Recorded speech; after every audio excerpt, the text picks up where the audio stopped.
जय श्री राधे कृष्ण दोस्तों।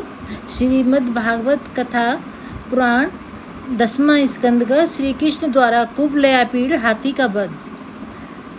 श्री कृष्ण गोविंद हरे मुरारी, हे नाथ नारायण वासुदेवा।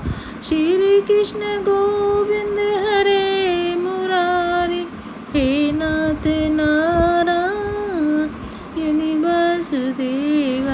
प्रातः स्नान आदि से निवृत्त होकर जब श्री कृष्ण बलराम ने रंगभूमि से आती नगाड़ों की ध्वनि सुनी तो वे दोनों वहां जाने के लिए निकल पड़े। रंगभूमि के प्रमुख द्वार पर पहुंचकर उन्होंने देखा कुबलयापीड़ नामक एक विशालकाय हाथी वहां तैनात था और अपने महावत द्वारा प्रेरित होकर उनका मार्ग रोकने लगा। स्थिति का मुआयना करके श्री कृष्ण ने अपने वस्त्रों और बालों को बांध लिया। फिर बादलों के समान गर्जनकारी स्वर में श्री कृष्ण ने महावत से कहा, अरे महावत, एक और हटकर हमें जाने दो, अन्यथा मैं आज ही तुम दोनों को यमपुरी भेज दूंगा। इस प्रकार धमकी दिए जाने पर महावत का क्रोध चढ़ गया।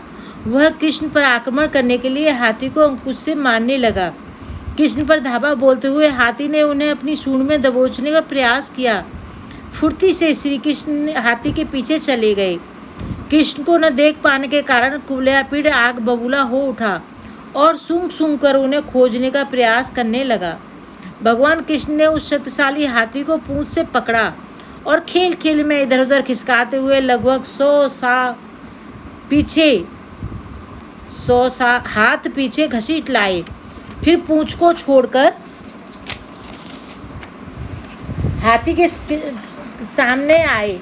पूंछ को छोड़कर कृष्ण हाथी के सामने आए और उसके मुंह पर जोर का तमाचा जड़कर पीछे हट गए। जैसे ही कुबलयापीड़ कृष्ण को पकड़ने के लिए दौड़ा, कृष्ण लेटकर उसके पैरों के बीच में जा घुसे और उसे पलटी देकर गिरा दिया। वह क्रोधित हाथी अपने दांतों से मारने का प्रयास कर रहा था और श्री कृष्ण हंसते खेलते हुए कभी लेटकर और कभी खड़े होकर उसके आक्रमण से बच रहे थे।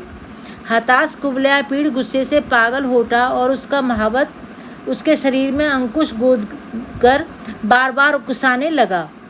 तभी कृष्ण ने एक हाथ से कुबलयापीड़ की सूंड पकड़ी और झटका देकर नीचे की ओर खींची, जिससे उसका महावत गिर पड़ा। हाथी के शरीर पर चढ़कर कृष्ण ने उसका एक दांत खींच लिया और महावत सहित उस हाथी का वध कर दिया। अपने कंधे पर हाथी के दांत को उठाकर कृष्ण अत्यंत आनंदित हो रंगभूमि में प्रविष्ट हुए। मृत हाथी के रक्त तथा अपने पसीने की बूंदों से सुशोभित श्री कृष्ण अत्यंत सुंदर लग रहे थे।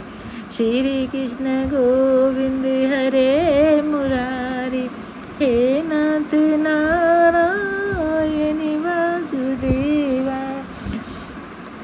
अपने बड़े भाई के साथ रंगभूमि में प्रवेश करते ही अलग अलग लोगों ने उन्हें अलग अलग भाव से देखा। पहलवानों ने उन्हें वज्र के समान, मथुरा के पुरुषों ने उन्हें पुरुष शिरोमणि के समान तथा स्त्रियों ने उन्हें प्रत्यक्ष कामदेव के रूप में देखा। वृंदावन के गोपों ने उन्हें परिजन के रूप में, दुष्ट राजाओं ने उन्हें दंडकर्ता के रूप में तथा उनके माता पिता ने उन्हें पुत्र के रूप में देखा। कंस ने उन्हें साक्षात मृत्यु रूप में, अल्पबुद्धियों ने अशक्त व्यक्ति के रूप में तथा योगियों ने उन्हें परमात्मा रूप में देखा। कुबलयापीड़ की मृत्यु सुनकर कंस चिंतातुर हो गया। अत्यंत सुंदर वस्त्रों एवं आभूषणों से सजे हुए दोनों भाई रंगभूमि में चमक रहे थे। बड़ी बड़ी आंख से उन्हें देखकर लोगों के चेहरे खिल उठे। वास्तव में भगवान के रूप को जो जी भरकर पीने के बाद भी तृप्त नहीं हुए, कुछ लोग तो मानो कृष्ण बलराम को अपनी आंखों से पी रहे थे, जिह्वा से चाट रहे थे, नासिका से सूंघ रहे थे तथा भुजाओं से उनका आलिंगन कर रहे थे। भगवान के रूप, चरित्र, सौंदर्य तथा बहादुरी की चर्चा करते हुए दर्शक अब तक श्री कृष्ण बलराम के विषय में कही सुनी सब बातें कहने लगे। आ जाओ श्याम, आ जाओ, चाहे सपने में ही श्याम। आ जाओ, चाहे सपने में ही श्याम। आ जाओ, सपना इसे भी दे आए कि निदिया न आए। आंखें ऐसी झरे सावन भादों लगे, श्याम इतना क्यों रुलाते हो, श्याम इतना क्यों रुलाते हो मुरली अधरों पे लगा करके ये मुरली क्यों सुनाते हो।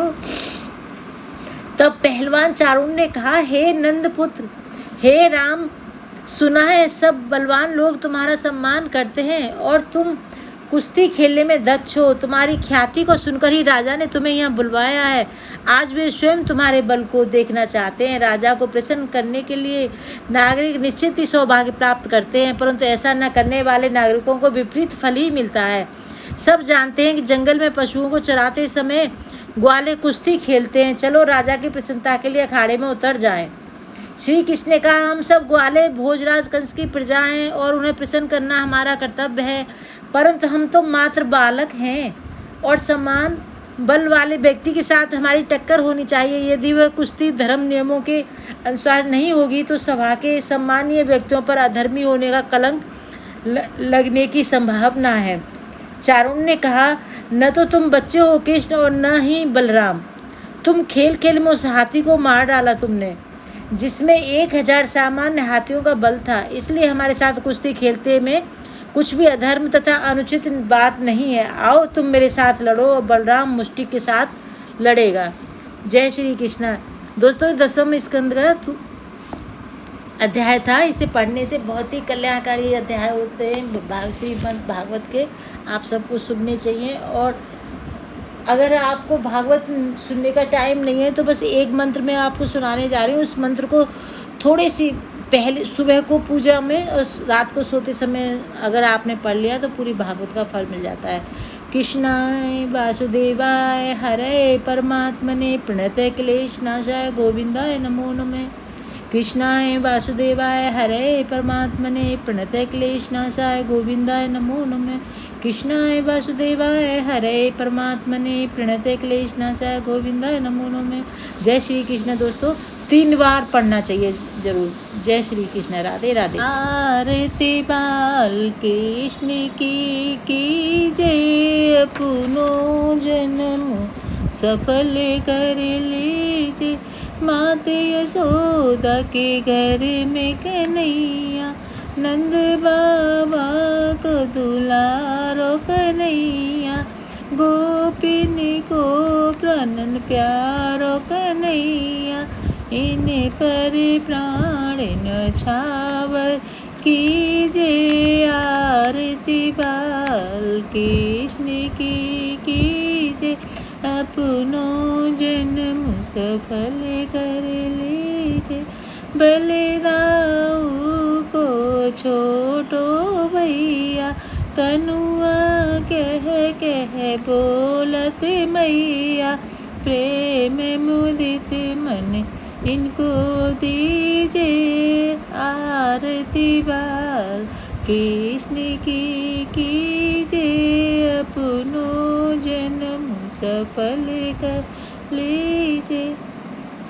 श्री राधावरी सुवनि कन्हैया, ब्रजरज को मन मीत कन्हैया। तन मन धन सब इनको दीजिए। आरती बाल कृष्ण की कीजिए, अपनो जन्म सफल कर लीजिए। राधे राधे। दोस्तों, जो भी पहली बार आए चैनल को सब्सक्राइब करें, वीडियो को लाइक करें और शेयर करें। जय श्री कृष्ण। मिलते हैं फिर दूसरी भागवत की वीडियो में।